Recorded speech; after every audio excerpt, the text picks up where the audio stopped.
পাপ বাপকে ছাড়ে না, ষড়যন্ত্র করে জেতা যায় না। আর গণতন্ত্রের লড়াই যখন, তখন অন্তত এই ষড়যন্ত্র দীর্ঘস্থায়ী হতেই পারে না।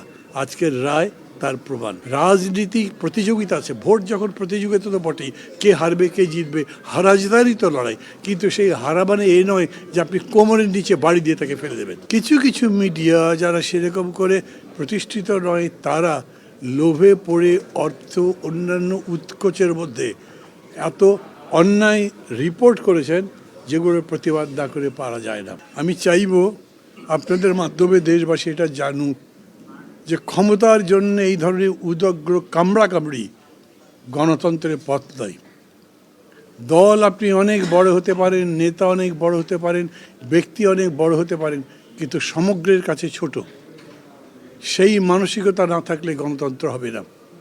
আজকের দিনে আমি আমার দুই আইনজীবীকে যেরকম আমার কৃতজ্ঞতা জানাচ্ছি, সাথে সাথে আমার সংগঠনের নেতাকর্মী যারা আছেন তাদেরকে কৃতজ্ঞতা জানাচ্ছি।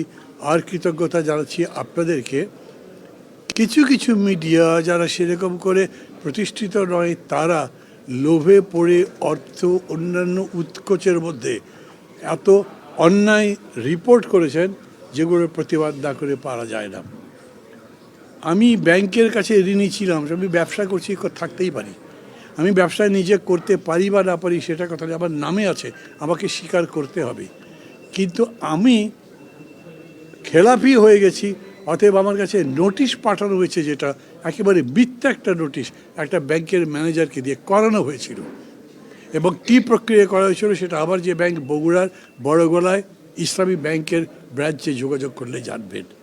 সেই ম্যানেজার ওই চিঠি পাওয়ার পরে আমি হেড অফিস যখন গিয়ে বলেছি, যেখানে আপনাদের হেড অফিসে আমার এটা রিশিডিউল করার আলোচনা চলছে, তখন এই চিঠি কিভাবে আসে?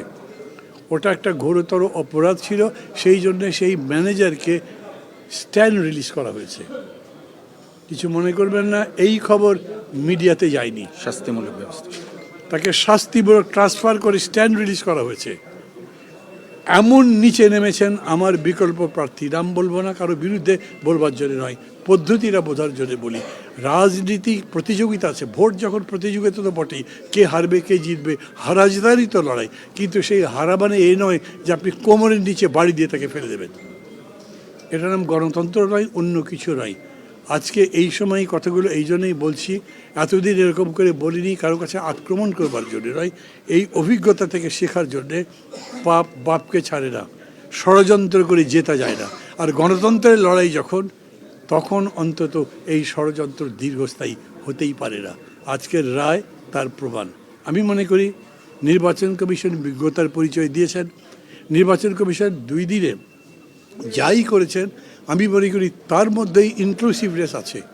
যখন আপনি অন্তর্ভুক্তিমূলক রাজনীতির কথা বলছেন, তখন যেন তেন প্রকারে বাদ দেবার কোনো আইডিয়া অবশ্যই আমাদেরকে বাদ দিতে হবে। যারা মনে করছেন প্রতিপক্ষকে বাদ দেবার মধ্যে দিয়েই আমরা কেবল বিজয় অর্জন করতে পারি, তারা গণতন্ত্রের পথ রুদ্ধ করবার চেষ্টা করছেন।